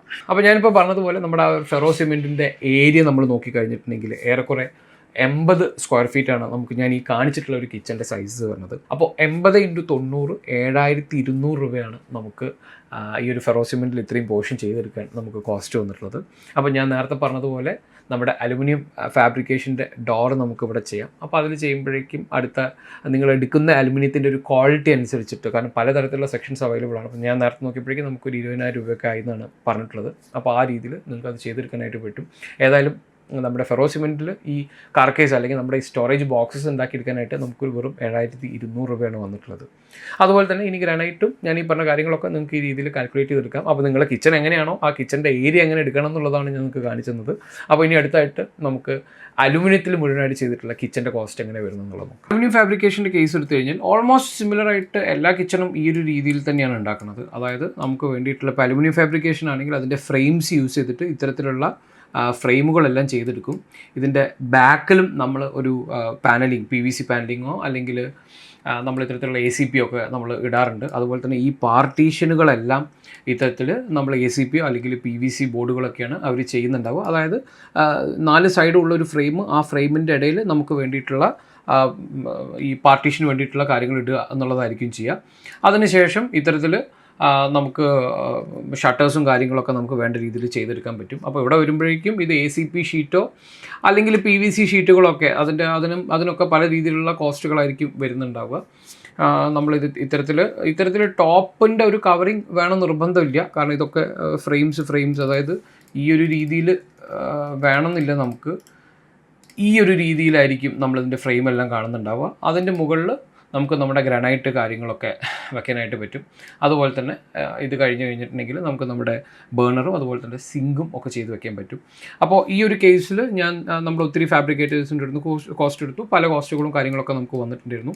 അപ്പോൾ ഇവിടുത്തെ കേസിൽ നമുക്ക് ഇത്തരത്തിലുള്ള അലുമിനിയം ഫാബ്രിക്കേഷൻ ചെയ്യുന്നതിന് നമുക്കൊരു കോസ്റ്റ് വരുന്നതെന്ന് പറഞ്ഞാൽ, അതായത് ഇത് മുഴുവനായിട്ട് ഈ സാധനം ചെയ്യുന്നതിന് വേണ്ടിയിട്ട് നമുക്ക് കോസ്റ്റ് വരുന്നതെന്ന് പറഞ്ഞാൽ ഏകദേശം 43,000 രൂപയാണ്. അതിൻ്റെ സ്പെസിഫിക്കേഷൻ പറഞ്ഞിട്ടുള്ളത് നമുക്ക് ഇത്തരത്തിലുള്ള ഗേജ് കൂടിയിട്ടുള്ള ഒരു സ്റ്റീൽ സെക്ഷൻസ് ആയിരിക്കും നമ്മൾ യൂസ് ചെയ്യുന്നുണ്ടാവുക. അതുപോലെ തന്നെ ACP ഷീറ്റിന് പകരം ഒരു PVC ഷീറ്റ് വെച്ചിട്ടാണ് പാർട്ടീഷനും അതുപോലെ തന്നെ കവറിങ്ങും എല്ലാം ചെയ്യാമെന്ന് പറഞ്ഞിട്ടുള്ളത്. ഒരു 3 ആക്സറീസ്, അതായത് കട്ട്ലറി, പ്ലേറ്റ് ട്രേ, ബാസ്ക്കറ്റ് എന്നൊക്കെ പറയുന്ന പോലത്തെ ഒരു 3 ആക്സസറീസും കൂടെ പുള്ളി അതിൽ ചെയ്യാമെന്നാണ് പറഞ്ഞിട്ടുള്ളത്.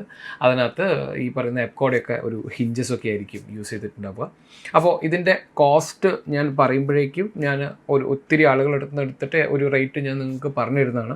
അപ്പോൾ തീർച്ചയായിട്ടും നിങ്ങൾ മനസ്സിലാക്കേണ്ട കാര്യം, നമ്മുടെ കിച്ചൻ്റെ നീളം എന്ന് പറയുന്നത് 3 മീറ്റർ അല്ലെങ്കിൽ 10 അടിയാണ്. അതുപോലെ തന്നെ വിഡ്ത്ത് എന്ന് പറയുന്നത് 60 സെൻറ്റിമീറ്റർ ആണ്. നിങ്ങൾ ഡിസൈനിൽ കണ്ടിട്ടുള്ള രീതിയിലുള്ള പാർട്ടീഷൻസും കാര്യങ്ങളൊക്കെ അതിൽ കൊടുത്തിട്ടുള്ളത്. അപ്പോൾ ഇതിനകത്തൊരു പാർട്ടീഷൻ മാറുമ്പോഴോ, അതിൽ യൂസ് ചെയ്യുന്ന ഹാൻഡിൽ മാറുമ്പോഴോ, അതിൽ യൂസ് ചെയ്യുന്ന ആക്സസറീസ് മാറുമ്പോഴോ, അതിൻ്റെ ബാക്കി അതായത് ഈ പറയുന്ന അലുമിനിയം പ്രൊഫൈൽസ് മാറുന്ന സമയത്തൊക്കെ തീർച്ചയായിട്ടും ഇതിൻ്റെ കോസ്റ്റ് നല്ല രീതിയിൽ മാറും. അപ്പോൾ നിങ്ങൾ അന്വേഷിക്കേണ്ട കാര്യം എന്ന് പറഞ്ഞാൽ ഇത് ഗേജ് ഉള്ളതാണോ, ബ്രാൻഡഡ് ആയിട്ടുള്ള അല്ലെങ്കിൽ അതിന് ഈ പറയുന്ന ഏതെങ്കിലും തരത്തിലുള്ള ഒരു ഗ്യാരണ്ടിയോ വാറണ്ടിയോ ഒക്കെ പറയുന്ന സെക്ഷൻസ് ആണോ ഉള്ളത്, നിങ്ങൾക്ക് റിലയബിൾ ആയിട്ടുള്ള ആളാണോ ഇത് ചെയ്തു തരുന്നുള്ള കാര്യങ്ങളൊക്കെ നോക്കേണ്ടത്. അപ്പോൾ നമ്മുടെ ഈ അലുമിനിയം കിച്ചൺ എടുത്തപ്പോഴേക്കും നമുക്ക് കോസ്റ്റ് ഏറെക്കുറെ 43,000 രൂപ വരെ എത്തി. നേരത്തെ നമുക്ക് ഫെറോസിമെൻറ്റ് ചെയ്യുന്ന സമയത്ത് ഫെറോസിമെൻറ്റിൽ അതിൻ്റെ കർക്കാസ് എല്ലാം ചെയ്യാനായിട്ട് നമുക്കൊരു 7,200 രൂപയൊക്കെയാണ് വന്നിട്ടുള്ളത്. അതുപോലെ തന്നെ 20,000 രൂപ. അപ്പോൾ ഏകദേശം ഒരു 30,000 രൂപയ്ക്ക് അടുത്തായിരിക്കും അതെല്ലാം ചെയ്തു വരുമ്പോഴേക്കും വരുന്നൊരു കോസ്റ്റ് എന്ന് പറയുന്നത്. നമ്മുടെ അലുമിനിയം ഫാബ്രിക്കേഷനിലേക്ക് വന്നപ്പോഴേക്കും ഒരു 13,000 രൂപയും കൂടെ അധികമായി. അതിൽ എനിക്ക് തോന്നുന്നു പുള്ളി സ്ലാബ് ഒന്നും കൂട്ടിയിട്ടില്ല. അപ്പോൾ ആ 43 പറഞ്ഞത് നമ്മൾ സ്ലാബ് കാര്യങ്ങളൊക്കെ ചെയ്തു വരുമ്പോഴേക്കും ഒരു 45,000 അല്ലെങ്കിൽ ഒരു 47,000 രൂപ വരെയൊക്കെ, അതായത് ആ ഒരു രീതിയിലുള്ള ഡിഫറൻസ് ആണ് നമുക്ക് അതിൽ വന്നിട്ടുള്ളത്. ഇനി അടുത്തായിട്ട് നമുക്ക് വളരെ ജനറലായിട്ട് ചെയ്തുകൊണ്ടിരിക്കുന്ന നമ്മളെ പ്ലൈവുഡ്, WPC, അതുപോലെ തന്നെ PVC ബോർഡ്, അങ്ങനെയുള്ള കാര്യങ്ങൾക്ക് വരുന്ന കോസ്റ്റും കൂടെ നമുക്ക് നോക്കാം. ഞാൻ ഒരിക്കൽ പറഞ്ഞിട്ടുള്ളതാണ് നമ്മളെ പ്ലൈവുഡ് അല്ലെങ്കിൽ WPC ഒക്കെ വെച്ചിട്ട് എങ്ങനെയാണ് കിച്ചൺ ചെയ്യുന്നത്. എന്നാലും ഈ വീഡിയോയിലത്തെ നിങ്ങൾക്ക് കാര്യങ്ങൾ മനസ്സിലാവുന്നതിന് വേണ്ടി ഫാസ്റ്റായിട്ട് ഞാനൊന്ന് പറഞ്ഞുതരാം. അപ്പോൾ ഇവിടെ നോക്കിക്കഴിഞ്ഞാൽ നമ്മുടെ കിച്ചൻ്റെ ബേസ് നമ്മൾ ഇത്തരത്തിൽ നേരത്തെ സീലിലൊക്കെ ചെയ്തു എന്ന് പറഞ്ഞല്ലോ, അത് അത്തരത്തിൽ നമ്മൾ കിച്ചണിന് നമ്മളൊരു ബേസ്മെൻറ്റ് പോർഷൻ നമ്മൾ ചെയ്യും. അതിൻ്റെ മുകളിലായിട്ട് നമ്മൾ ഇതിൻ്റെ റിയർ ഇതിന് പലപ്പോഴും നമ്മളൊരു 8 mm അല്ലെങ്കിൽ 9 mm തിക്നെസ്സിലൊക്കെ ഉള്ള PVC ബോർഡോ അല്ലെങ്കിൽ പ്ലൈവുഡോ അല്ലെങ്കിൽ ഷെയ്ൽവുഡോ ഒക്കെ തന്നെ നമുക്ക് യൂസ് ചെയ്യാം. കാരണം ഇതാണ് ഈർപ്പം വരാനുള്ള അല്ലെങ്കിൽ ചെമ്മരുന്നുള്ള ഈർപ്പം വരാനുള്ള ഒരു ചാൻസ് വരുന്ന സ്ഥലം ഇതായതുകൊണ്ട് നമുക്ക് വേണമെങ്കിൽ നിങ്ങൾക്ക് വേണമെങ്കിൽ PVC ബോർഡോ അല്ലെങ്കിൽ WPC ആയിരിക്കും നിങ്ങളുടെ ബഡ്ജറ്റിനനുസരിച്ചിട്ട് നമ്മൾ സജസ്റ്റ് ചെയ്യുക. അതുപോലെ ഇത് കഴിഞ്ഞിട്ടുണ്ടെങ്കിൽ നമ്മൾ പ്ലൈവുഡ് യൂസ് ചെയ്തിട്ട് ഈ രീതിയിൽ നമ്മുടെ ഡിവിഷൻസും പാർട്ടീഷൻസും കാര്യങ്ങളൊക്കെ ചെയ്യും. ഇതിൻ്റെ ടോപ്പിലും ഇത്തരത്തിൽ നമ്മൾ പ്ലൈവുഡോ അല്ലെങ്കിൽ ഷെയ്ൽവുഡോ ഏതാണെന്ന് വെച്ചാൽ ഇതെല്ലാം വെച്ചിട്ട് ചെയ്യും. ഞാൻ ഇവിടെ പറയുന്ന ഒരു കാര്യം എന്ന് പറഞ്ഞിട്ടുണ്ടെങ്കിൽ, നമ്മൾ പ്ലൈവുഡ് ആവുന്ന സമയത്ത് നമ്മൾ തീർച്ചയായിട്ടും ഇത്തരത്തിൽ ബോക്സ് ചെയ്യുന്ന സമയത്ത് ഇതിൻ്റെ 2 സൈഡ്, അതായത് ഈ സൈഡും അതുപോലെ തന്നെ ഈ എഡ്ജ് സൈഡും ഇതെല്ലാം നമ്മൾ ലാമിനേഷൻ ചെയ്തിട്ടുണ്ടാവണം. ഇല്ലെങ്കിൽ നമ്മുടെ ഈ പ്ലൈവുഡ് മോയ്സ്ചറായിട്ട് എക്സ്പോസ്ഡ് ആവാനുള്ള ചാൻസ് കൂടുതലാണ്. അതുകൊണ്ട് തന്നെ നമ്മൾ പ്രീമിയം ഗ്രേഡ് ആയിട്ടുള്ള പ്ലൈവുഡ് തന്നെ ആയിരിക്കണം 710 ഗ്രേഡുള്ള പ്ലൈവുഡ് ആയിരിക്കണം യൂസ് ചെയ്യേണ്ടത്. അതുപോലെ തന്നെ നമ്മൾ ഷെയ്ൽവുഡ് ആണെങ്കിൽ നമ്മൾ ബഡ്ജറ്റഡ് ആയിട്ട് ചെയ്യണമെങ്കിൽ ഞാൻ പലപ്പോഴും സജസ്റ്റ് ചെയ്യാറുള്ള കാര്യം, ഈ ഉള്ളിലുള്ള പോർഷനൊന്നും നമ്മൾ ഷെയ്ൽവുഡ് ആണെങ്കിൽ ഞാൻ പെയിൻറ്റ് ചെയ്യില്ല. അല്ലെങ്കിൽ നമുക്ക് ലാമിനേഷൻ ഒഴിവാക്കിയിട്ട് പെയിൻറ്റിങ് മാത്രമാക്കാം. ഈ 2 രീതി, അതായത് നമുക്ക് ഒന്നും ചെയ്യേണ്ട, അപ്പോൾ പെയിൻറ്റിങ്ങിൻ്റെ കോസ്റ്റ് കൂടെ നമുക്ക് ലാഭിക്കാനായിട്ട് പറ്റും. ഇല്ലെങ്കിൽ നമുക്ക് പെയിൻറ്റിങ് മാത്രം ചെയ്തിട്ട്, അതായത് നമ്മുടെ ഷെയ്ൽവുഡിൻ്റെ കളർ ഇഷ്ടപ്പെടുന്നില്ല, ലൈറ്റർ ആവണം എന്നുള്ള ആളുകൾക്ക് ആ രീതിയിൽ യൂസ് ചെയ്യാം. കളർ ഇഷ്ടപ്പെടുന്നില്ല എന്നുള്ള ആളുകൾക്ക് അതുപോലെ യൂസ് ചെയ്യാം. ഇതില്ല എന്നുണ്ടെങ്കിൽ നമുക്ക് കംപ്ലീറ്റ് ആയിട്ട് ലാമിനേഷൻ ചെയ്തിട്ടും, അതായത് കോസ്റ്റൊന്നും ഒരു പരിധി വരെ പ്രശ്നമില്ല, നമ്മൾ ഉദ്ദേശിക്കുന്ന ഫിനിഷിലേക്ക് എത്തുന്ന ആളുകൾക്ക് ആ രീതിയിൽ ചെയ്യാം. അപ്പോൾ ഇതിൻ്റെ കോസ്റ്റ് എങ്ങനെ കണക്കൂട്ടും എന്നുള്ളത് ഞാൻ കാണിച്ചു തരാം. അതിന് പുറമെ ഇതിന് മുകളിലായിരിക്കും നമ്മുടെ ഷട്ടേഴ്സൊക്കെ ചെയ്തിട്ട്. അപ്പോൾ ഷട്ടേഴ്സ് ചെയ്യുന്ന സമയത്ത് തീർച്ചയായിട്ടും 2 സൈഡിലും സെയിം ബ്രാൻഡിലുള്ള സെയിം തിക്നെസ്സിലുള്ള ലാമിനേറ്റ്സ് തന്നെ യൂസ് ചെയ്യുക. ഇല്ലെങ്കിൽ അത് ബെൻഡ് ആവാനുള്ള ചാൻസ് ഉണ്ട്. അപ്പോൾ തീർച്ചയായിട്ടും അത് ആ രീതിയിൽ തന്നെ നിങ്ങൾ പ്രൊസീഡ് ചെയ്യുക. ഇതിൻ്റെ മുകളിൽ നമുക്ക് ഇത്തരത്തിലുള്ള ടോപ്പിംഗ്, അതായത് നമ്മുടെ ഗ്രാനൈറ്റോ അല്ലെങ്കിൽ നാനോവൈറ്റോ കോഡ്സോ എന്ത് വേണമെങ്കിൽ നിങ്ങൾക്ക് ചെയ്യാം. അതിന് പുറത്ത് നമുക്ക് നമ്മുടെ സിങ്കും ഈ സ്റ്റവും ഒക്കെ നമുക്ക് പ്ലേസ് ചെയ്യാനായിട്ട് പറ്റും. അപ്പോൾ നമ്മുടെ ഒത്തിരി വീഡിയോസിൽ നിങ്ങൾ കണ്ടിട്ടുണ്ടാവും. ഇതാണ് നമ്മുടെ ഷെയ്ൽവുഡ് WPC എന്ന് പറയുന്ന ബോർഡ്. ഇത് 8x4 സൈസിലാണ് നമുക്ക് ഇതിൻ്റെ ഷീറ്റ് കിട്ടുക. അതുപോലെ തന്നെ ഇത് ഇപ്പോൾ ഞാനിവിടെ കോട്ട് എടുത്തിട്ടുള്ളത് ട്രോജൻ എന്ന് പറഞ്ഞിട്ടുള്ള ഒരു ബ്രാൻഡാണ്. പ്ലൈവുഡിൽ അത്യാവശ്യം പ്രീമിയം ആയിട്ട് നമ്മൾ യൂസ് ചെയ്തുകൊണ്ടിരിക്കുന്ന ഒരു ബ്രാൻഡാണ്. മറ്റൊത്തിരി ബ്രാൻഡുകളും ഉണ്ട്. നമ്മൾ ഈ ഒരു ഇതിൽ നമ്മൾ പല തവണയായിട്ട് എടുത്തിട്ടുള്ളതും അതിൻ്റെ ഒരു കോസ്റ്റ് അവരുടെ നിന്ന് നേരെ എടുത്തുകൊണ്ടാണ് ഞാനിന്ന് ഈ പ്ലൈവുഡ് വെച്ച് നിങ്ങൾക്ക് പറഞ്ഞു തരുന്നത്. അപ്പോൾ ഏത് പ്ലൈവുഡ് നിങ്ങൾ എടുത്തു കഴിഞ്ഞിട്ടുണ്ടെങ്കിലും അതിന് അവർ ഡിമാൻഡ് ചെയ്യുന്ന അല്ലെങ്കിൽ നമുക്ക് ആവശ്യമുള്ള വാറണ്ടിയും കാര്യങ്ങളൊക്കെ ഉണ്ടെന്നുള്ളത് മേക്ക് ഷുവർ ചെയ്യുക. ഇപ്പോൾ ഇവരുടെ ഈ ഒരു ട്രോജൻ്റെ പ്രീമിയം സെഗ്മെൻറ്റ് നമ്മൾ എടുത്തു കഴിഞ്ഞപ്പോഴേക്കും ഇത് 710 ഗ്രേഡിലുള്ള പ്ലൈവുഡാണ്. ഇതിൻ്റെ ഒരു സിഗ്നേച്ചർ എന്ന് പറയുന്ന ഈ ഒരു സെഗ്മെൻറ്റ് നമുക്ക് ഈവൻ ടെർമൈറ്റിന് അണ്ടർ കണ്ടീഷൻസ് ആണ്, ടെർമൈറ്റിന് പോലും നമുക്ക് വാറണ്ടി തരുന്ന ഒരു പ്ലൈവുഡാണ് നമ്മളിവിടെ എടുത്തിട്ടുള്ളത്. ഷെയ്ൽവുഡ് എടുത്തു കഴിഞ്ഞാലും നമുക്കറിയാം ഇതിൻ്റെ ഡെൻസിറ്റി 0.7 ഒക്കെയാണ് ഡെൻസിറ്റി വരുന്നത്. അതുകൊണ്ട് തന്നെ നല്ല രീതിയിലുള്ള സ്ക്രൂ ഹോൾഡിംഗ് നമുക്ക് ഇതിന് കിട്ടും. അതുകൊണ്ട് തന്നെയാണ് പല പ്രോജക്റ്റിലും ഞാനിത് യൂസ് ചെയ്യുന്നുണ്ട്. പിന്നെ ഞാൻ ഈ നേരത്തെ പറഞ്ഞൊരു കാര്യം ഇതാണ്, നമ്മളിപ്പോൾ ഷെയ്ൽവുഡ് യൂസ് ചെയ്യുന്ന സമയത്ത് നിങ്ങൾക്ക് ഇതിൻ്റെ ഫ്രണ്ടിലും അതുപോലെ തന്നെ ബാക്കിലും സൈഡിലൊക്കെ നിങ്ങൾക്ക് ലാമിനേറ്റ് ചെയ്ത് യൂസ് ചെയ്യാൻ പറ്റും. ഒരേ സമയം നമ്മൾ ബഡ്ജറ്റഡ് ആയിട്ടുള്ള പ്രൊജക്റ്റിൽ ചെയ്യുന്ന സമയത്ത് ഇതിൻ്റെ ഷട്ടർ മാത്രം നമ്മൾ ഡബിൾ സൈഡ് ലാമിനേറ്റ് ചെയ്യും. കാരണം ഷട്ടർ നമ്മൾ വൺ സൈഡ് മാത്രമൊക്കെ ചെയ്ത് കഴിഞ്ഞാൽ വെൻഡായൊക്കെ പോകാനുള്ള ചാൻസ് ഉണ്ട്. അപ്പോൾ രണ്ട് സൈഡും അതുപോലെ തന്നെ എഡ്ജ് വേണമെങ്കിൽ നമുക്ക് എഡ്ജ് ബെൻഡിങ് ചെയ്യാം. ഞാൻ എപ്പോഴും സജസ്റ്റ് ചെയ്യുന്നത് നമ്മൾ ഷട്ടേഴ്സ് കിച്ചണൊക്കെ ചെയ്യുന്ന സമയത്ത് നമ്മൾ ഫാക്ടറി ഫിനിഷ് ചെയ്ത് രണ്ട് സൈഡും ഒരേ തിക്നെസ്സിലുള്ള ഒരേ ബ്രാൻഡിലുള്ള ലാമിനേറ്റ് പ്രസ് ചെയ്ത് എഡ്ജ് ബെൻഡിങ് ചെയ്ത് കഴിഞ്ഞിട്ടുണ്ടെങ്കിൽ ബെൻഡ് ആവുന്നത് ഒരു പരിധി ഒഴിവാക്കാനായിട്ട് പറ്റും. അപ്പോൾ ഷട്ടർ നമ്മൾ എന്തായാലും ആ രീതിയിൽ തന്നെ ചെയ്യാം. പിന്നെ ഞാൻ നേരത്തെ പറഞ്ഞ നമ്മളിതിൻ്റെ കർക്കാസ് അല്ലെങ്കിൽ ഇതിൻ്റെ പാർട്ടീഷൻ അല്ലെങ്കിൽ ക്യാബിനറ്റ് നമ്മൾ ചെയ്യുന്ന സമയത്ത് ഞങ്ങൾ പലപ്പോഴും ചെയ്യാറ് ഔട്ടർ സൈഡ് മാത്രം ലാമിനേഷൻ ചെയ്യും.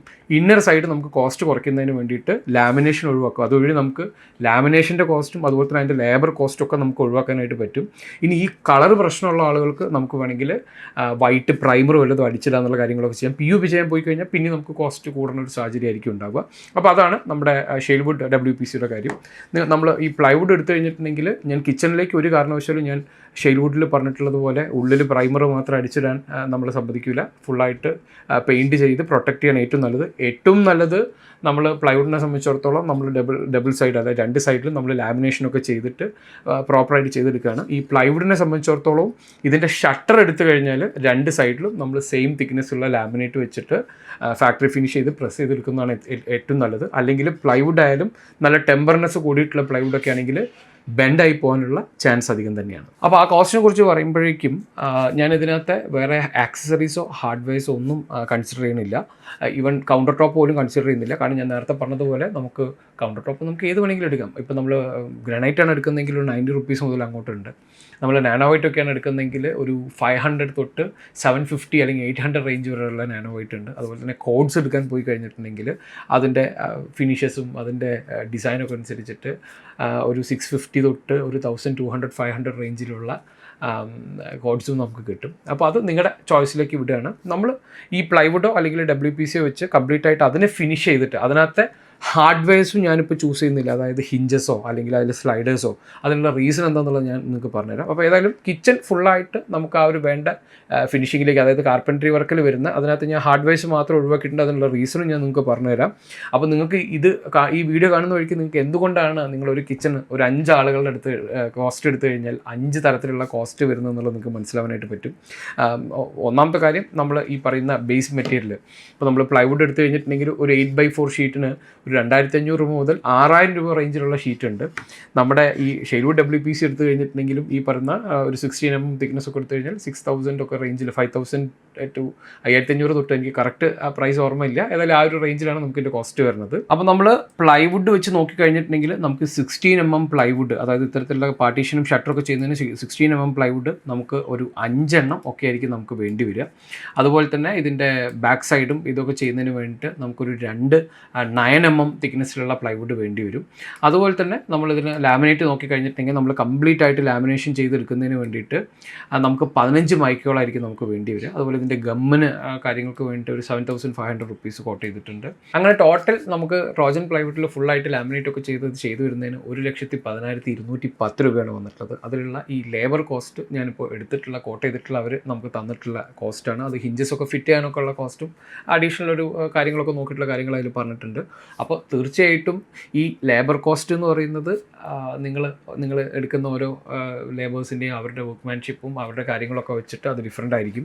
നിങ്ങൾ എടുക്കുന്ന പ്ലൈവുഡ്, ഞാനിപ്പോൾ ഒരു പ്രീമിയം പ്ലൈവുഡ് വെച്ചിട്ടാണ് ചെയ്തിട്ടുള്ളത്. നിങ്ങൾ എടുക്കുന്ന പ്ലൈവുഡ് ഇതിലും കുറഞ്ഞ പ്ലൈവുഡ് ആണെങ്കിൽ അതിൻ്റേതായിട്ടുള്ള വ്യത്യാസങ്ങളുണ്ടാവും. അതിനിപ്പോൾ നിങ്ങൾ എടുക്കുന്ന ലാമിനേറ്റ് അതിൻ്റെ ഒരു പ്രൈസ് വെച്ചിട്ട് വ്യത്യാസം ഉണ്ടാവും. അപ്പോൾ ഇത് ഇത്രയും എമൗണ്ട് ആവും അല്ലെങ്കിൽ ഇത്ര എമൗണ്ട് ആവുള്ളൂ, ഈ രണ്ട് രീതിയിലും നിങ്ങൾ ആലോചിക്കേണ്ട.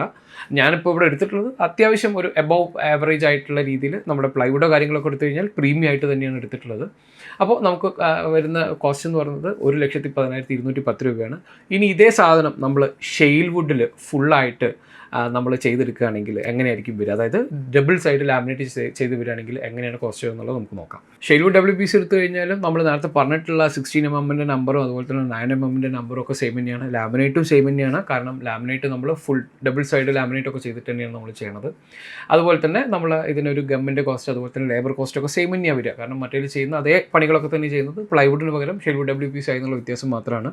അപ്പോൾ സ്വാഭാവികമായിട്ട് ഈ ഷെയ്ൽവുഡ് WPC നമ്മൾ എടുത്തപ്പോഴേക്കും ആ പ്ലൈവുഡിനെക്കാട്ടിലും ചെറിയൊരു പ്രൈസ് ഡിഫറൻസ് അല്ലെങ്കിൽ പ്രൈസ് കൂടുതലുണ്ടായിരുന്നു. അങ്ങനെ വരുമ്പോഴേക്കും നമുക്ക് ആ കിച്ചൺ വരുന്ന കോസ്റ്റ് എന്ന് പറയുന്നത് 1,23,360 രൂപയാണ്. അതായത് ഏകദേശം 13,100 രൂപയുടെ ഒരു ഡിഫറൻസാണ്, അതല്ലെങ്കിൽ കോസ്റ്റ് കൂടുതലാണ് ഷെയ്ൽവുഡിൽ വന്നപ്പോഴേക്കും സംഭവിച്ചിട്ടുള്ളത്. അപ്പോൾ ഇവിടുത്തെ ഒരു സെയിം കേസ് എന്ന് പറഞ്ഞാൽ ഞാൻ നിങ്ങൾക്ക് നേരത്തെ പറഞ്ഞു, നമ്മൾ ബഡ്ജറ്റഡ് ആയിട്ട് ചെയ്യുമ്പോഴേക്കും അല്ലെങ്കിൽ കോസ്റ്റ്, അതായത് പ്രീമിയം മെറ്റീരിയൽ തന്നെ വേണം എന്നാൽ കോസ്റ്റ് ഒന്ന് കൺട്രോൾ ചെയ്യണം എന്നൊക്കെ നമ്മളൊരു ക്ലയൻറ്റ് ആവശ്യപ്പെട്ട് കഴിഞ്ഞാൽ നമ്മൾ നേരെ പ്രപ്പോസ് ചെയ്യുന്നത് നമുക്കിതിൻ്റെ ഇന്നർ മൈക്ക നമുക്ക് വേണമെങ്കിൽ അവോയ്ഡ് ചെയ്യാൻ പറ്റും. നേരത്തെ കാണിച്ചെന്നല്ലോ, നമ്മുടെ ഷട്ടറിൻ്റെ അല്ല, ഷട്ടർ തീർച്ചയായിട്ടും ഡബിൾ സൈഡ് നമ്മൾ ലാമിനേറ്റ് തന്നെ യൂസ് ചെയ്തിട്ടുണ്ടാവണം. ഇന്നർ സൈഡിലുള്ള ലാമിനേറ്റ് നമുക്ക് വേണമെങ്കിൽ അവോയ്ഡ് ചെയ്യാം, പകരം നമുക്ക് അവിടെ പെയിൻറ്റ് ചെയ്യാം, അല്ലെങ്കിൽ നമുക്ക് ഒന്നും ചെയ്യാതിരിക്കാം. അപ്പോൾ അങ്ങനെ വരുമ്പോഴേക്കും വരുന്ന കോസ്റ്റ് എന്നുള്ളത് നമുക്ക് നോക്കാം. അപ്പോൾ അങ്ങനെ വരുമ്പോഴേക്കും നമ്മുടെ ഇതിൽ വന്നിട്ടുള്ളൊരു ഡിഫറൻസ് നിങ്ങൾ നോക്കിക്കഴിഞ്ഞാൽ നിങ്ങൾക്ക് മനസ്സിലാവും. നമ്മൾ 16mm സെയിം തന്നെ വേണം, അതുപോലെ തന്നെ 8mm ഷെയ്ൽവുഡ് WPC വന്നപ്പോഴേക്കും 9mm അല്ല 8mm ആയിരിക്കും അതിൻ്റെ ഇത് വരുന്നത്. അപ്പോൾ അതിലെ ഡിഫറൻസ് കണ്ടോ, അത് രണ്ടും സെയിം തന്നെയാണ്. അതുപോലെ നിങ്ങൾ ലാമിനേറ്റിലുള്ള ഡിഫറൻസ് നിങ്ങൾ നോക്കിക്കഴിഞ്ഞാൽ നിങ്ങൾക്ക് മനസ്സിലാവും. 15 ലാമിനേറ്റ് യൂസ് ചെയ്ത സമയത്ത് നമുക്കിവിടെ 3 ലാമിനേറ്റ് മാത്രമാണ് ആവശ്യം വന്നത്. അതായത് നമ്മുടെ ഷട്ടറിൻ്റെ 2 സൈഡ് എക്സ്പോസ്ഡ് ആയി കിടക്കുന്ന സൈഡ്, നമ്മുടെ കാർക്കേസിൻ്റെ 2 എക്സ്പോസ്ഡ് ആയി കിടക്കുന്ന സൈഡ്, അതുപോലെ തന്നെ നമ്മുടെ ഷട്ടറിൻ്റെ ഡബിൾ സൈഡ്, ഇത്രയും ചെയ്യുന്നതിൻ്റെ മൈക്ക മാത്രമാണ് നമുക്ക് അവിടെ വന്നിട്ടുള്ളത്. അപ്പോൾ സ്വാഭാവികമായിട്ടും ആ മൈക്കയുടെ കോസ്റ്റ് നമുക്ക്, അതായത് ലാമിനേറ്റ്, മൈക്ക എന്ന് പറയുന്ന ഒരു ബ്രാൻഡാണ്, ലാമിനേറ്റിൻ്റെ കോസ്റ്റ് നമുക്ക് കുറഞ്ഞു, അതിലേക്ക് യൂസ് ചെയ്യുന്ന ഗമ്മ് കുറഞ്ഞു, അതിൻ്റെ ലേബർ അത്രയും കുറഞ്ഞു. ഇത്രയും ചെയ്യുമ്പോൾ തന്നെ നമുക്ക് നല്ല രീതിയിലുള്ള ഒരു ഡിഫറൻസ് കോസ്റ്റ് വന്നു. അപ്പോൾ ഇതിൻ്റെ ടോട്ടൽ കോസ്റ്റ് നമ്മൾ നോക്കിക്കഴിഞ്ഞാൽ 73,600 രൂപയാണ് നമുക്കിവിടെ കോസ്റ്റ് വന്നിട്ടുള്ളത്. അപ്പോൾ നമ്മൾ ആ ലാമിനേറ്റ് യൂസ് ചെയ്യുക എന്ന് പറയുന്ന കാര്യം അങ്ങ് ഒഴിവാക്കിയ സമയത്ത് നമുക്ക് വന്നിട്ടുള്ള ഡിഫറൻസ് നിങ്ങൾ നോക്കിക്കഴിഞ്ഞാൽ ഏകദേശം 49,760 രൂപ, അല്ലെങ്കിൽ 50,000 രൂപ എന്ന് കൂട്ടിക്കോളൂ. അതായത് നമ്മൾ ആ ലാമിനേഷൻ ഉള്ളിലത്തെ ഫുൾ ഒഴിവാക്കുക എന്നുള്ളൊരു ഡിസിഷൻ വെച്ച് നമ്മൾ പെയിൻറ്റ് ചെയ്ത സമയത്ത് നമുക്ക് ഏകദേശം 49,000 രൂപയാണ് ഈ ഒരു ചെറിയ, അതായത് 10 അടി നീളം അല്ലെങ്കിൽ 3 മീറ്റർ നീളം 2 അടിയുള്ള ഈ കിച്ചൺ കൗണ്ടറിന് നമുക്ക് കോസ്റ്റ് ഡിഫറൻസ് വന്നത്. അതുപോലെ തന്നെ നമ്മൾ ഇനി ആ പെയിൻറ്റിങ് അങ്ങ് ഒഴിവാക്കാമെന്ന് ചോദിച്ചാൽ ഏകദേശം 5,000 രൂപ, അതായത് 55,000 രൂപയുടെ ഒരു ഡിഫറൻസ് നമുക്ക് വരും. അപ്പോൾ പല ആളുകൾ എൻ്റെ അടുത്ത് ചോദിക്കാറുണ്ട്, നമ്മൾ ചെയ്യുന്ന വീഡിയോസിലൊക്കെ അധികം ഷെയ്ൽവുഡ് WPC വെച്ചിട്ടുള്ള കിച്ചണാണല്ലോ കാണുന്നതെന്ന്. പലപ്പോഴും കോസ്റ്റ് കുറവ്, അതായത് കോസ്റ്റ് കുറവെന്ന് പറയുമ്പോഴേക്കും കോസ്റ്റ് കുറവെന്ന് പറയാൻ പറ്റില്ല. നിങ്ങളിപ്പോൾ കണ്ടതാണല്ലോ നമ്മൾ ഇത് ചെയ്തു വരുമ്പോഴേക്കും ഉള്ള. പിന്നെ തീർച്ചയായിട്ടും നമ്മൾ ഒരിക്കലും എല്ലാ കിച്ചണും നമ്മൾ ഒരേ മെറ്റീരിയൽ വെച്ചിട്ടായിരിക്കില്ല ചെയ്യുന്നുണ്ടാവുക. ക്ലയൻറ്റിൻ്റെ ബഡ്ജറ്റ് കൺസ്ട്രെയിൻസ് ഒക്കെ നോക്കിയിട്ട് ഇതിനകത്ത് ചിലപ്പോൾ നമ്മൾ PVC ചില കോണ്ടെക്സ്റ്റിലൊക്കെ ഒന്ന് കോസ്റ്റ് കുറഞ്ഞ് കിട്ടുന്നതിന് വേണ്ടി PVC യൂസ് ചെയ്യാറുണ്ട്. അതുപോലെ തന്നെ ഞാൻ ഇപ്പോൾ പറഞ്ഞു ഈ ട്രോജൻ എന്ന് പറഞ്ഞിട്ടുള്ള പ്ലൈവുഡും നമ്മൾ ഇതും അതുപോലെ തന്നെ നമ്മൾ ഷെയ്ൽവുഡും ഒക്കെ മിക്സ് ചെയ്തിട്ട് നമ്മൾ ചെയ്യാറുണ്ട്. അപ്പോൾ നമ്മുടെ ആ പെർട്ടിക്കുലർ കിച്ചൻ്റെ ഒരു ഡിസൈൻ, അവിടുത്തെ ക്ലയൻറ്റിൻ്റെ എന്താ പറയുക, അവരൊരു ബഡ്ജറ്റ്, അവിടത്തേക്ക് നമുക്ക് ഏതൊക്കെ രീതിയിൽ ഫിനിഷിങ് എത്തിക്കാൻ പറ്റും, ഇത്തരം കാര്യങ്ങളൊക്കെ നോക്കിയിട്ടായിരിക്കും നമ്മൾ നമ്മുടെ ഫിനിഷിങ് അല്ലെങ്കിൽ കിച്ചൺ ആയാലും നമ്മൾ ഏത് ഇൻറ്റീരിയർ ആയാലും, നമ്മളിപ്പോൾ ഇന്നത്തെ വീഡിയോയിൽ നമ്മൾ കിച്ചൺ ഫോക്കസ് ചെയ്തിട്ടാണ് സംസാരിക്കുന്നത് എന്നുള്ളതുകൊണ്ടാണ് ഈ രീതിയിൽ നിങ്ങൾക്ക് എക്സ്പ്ലെയിൻ ചെയ്തു തരുന്നത്. അപ്പോൾ ഏതായാലും നമ്മുടെ കിച്ചൺ കൗണ്ടർ ഡിസൈൻ ചെയ്യുന്ന സമയത്ത് അത് നമുക്ക് കോൺക്രീറ്റ് സ്ലാബ് വെച്ച് ചെയ്യാം, ഫെറോ സിമെൻറ്റ് വെച്ച് ചെയ്യാം, അതുപോലെ തന്നെ നമ്മുടെ അലുമിനിയം ഫാബ്രിക്കേഷൻ വെച്ച് ചെയ്യാം, പ്ലൈവുഡ് അല്ലെങ്കിൽ ഷെയ്ൽവുഡ് WPC ഒക്കെ വെച്ച് ചെയ്യാം എന്നുള്ളത് നിങ്ങൾക്ക് ഞാൻ എക്സ്പ്ലെയിൻ ചെയ്തു തന്നു. ഞാനതിൽ ആക്ച്വലി PVC ബോർഡ് യൂസ് ചെയ്തിട്ടില്ല. കാരണം നമ്മൾ കിച്ചൺ PVC ബോർഡ് വെച്ചിട്ട് ചെയ്യുന്നത് ഞാൻ യൂസ് ചെയ്യുന്നത് കുറവാണ്. അതുകൊണ്ടാണ് ഞാൻ അങ്ങനെ ഒരു ഓപ്ഷൻ ചെയ്യുന്നത്. അത് വെച്ച് ചെയ്യുന്ന ആളുകളും ഉണ്ട്. PVC ബോർഡിൻ്റെ സ്ക്രൂ ഹോൾഡിങ് നമുക്ക് കൂടുതൽ കിട്ടുന്നതിന് വേണ്ടിയിട്ട് അഡീഷണൽ ആയിട്ടുള്ള കുറേ സ്ക്രൂ പ്ലഗുകളും കാര്യങ്ങളൊക്കെ ഉണ്ട്. അപ്പോൾ ഞാനിതുവരെ അത് വെച്ച് ചെയ്ത് നോക്കിയിട്ടില്ല. തീർച്ചയായും നമ്മൾ അത്തരത്തിലൊരു കിച്ചൺ ചെയ്തുകൊണ്ടിരിക്കുന്നുണ്ട്. അപ്പോൾ അതൊന്ന് കംപ്ലീറ്റ് ആയി കഴിഞ്ഞാൽ അതിൻ്റെ എക്സ്പീരിയൻസ്, അതിൻ്റെ ഡീറ്റെയിൽ എന്താണെന്നുള്ളത് ഞാൻ തീർച്ചയായിട്ടും നിങ്ങൾക്ക് എക്സ്പ്ലെയിൻ ചെയ്തു തരുന്നതായിരിക്കും. അതുപോലെ തന്നെ ഈ വീഡിയോയ്ക്ക് തുടർന്നുകൊണ്ട് നമ്മൾ ചെയ്തിട്ടില്ലെങ്കിൽ നമ്മുടെ കംപ്ലീറ്റഡ് ആയിട്ടുള്ളതും വർക്ക് നടന്നുകൊണ്ടിരിക്കുന്ന ഒത്തിരി കിച്ചൺ നമ്മൾ പോയി അതിന് നിങ്ങൾക്ക് മനസ്സിലാവുന്ന രീതിയിൽ അതിൻ്റെ ഡയമെൻഷൻസും അതിൽ യൂസ് ചെയ്തിട്ടുള്ള മെറ്റീരിയലും പലതരത്തിലുള്ള കോമ്പിനേഷൻ ഇത്തരത്തിലുള്ള കാര്യങ്ങളൊക്കെ ചെയ്തു വെച്ചിട്ടുണ്ട്. അപ്പോൾ തീർച്ചയായിട്ടും നിങ്ങൾ ഈ വീഡിയോ നിങ്ങൾക്ക് ഇൻഫോർമേറ്റീവ് ആയിട്ടുണ്ടെന്നുണ്ടെങ്കിൽ നമ്മുടെ കമൻറ്റ് ബോക്സിൽ വന്ന് നിങ്ങളുടെ കമൻസൊക്കെ പറയാം. ഇത്തരത്തിലുള്ള നിങ്ങൾക്കുള്ള സംശയങ്ങളും കാര്യങ്ങളൊക്കെ നമുക്ക് ചോദിക്കുകയാണെങ്കിൽ അടുത്ത വീഡിയോയിൽ നമുക്കത് ഇത്തരത്തിലൊരു കണ്ടൻറ്റായിട്ട് നിങ്ങൾക്ക് ഒത്തിരി കാണുന്ന ആളുകൾക്ക് യൂസ്ഫുൾ ആയിട്ടുള്ള രീതിയിൽ ചെയ്യാനായിട്ട് ശ്രമിക്കാം. അപ്പോൾ എന്തായാലും ഇന്നത്തെ വീഡിയോ ഇഷ്ടപ്പെട്ടു എന്ന് വിശ്വസിച്ചുകൊണ്ട് നമുക്ക് അടുത്ത വീഡിയോയിൽ കാണാം. ബൈ.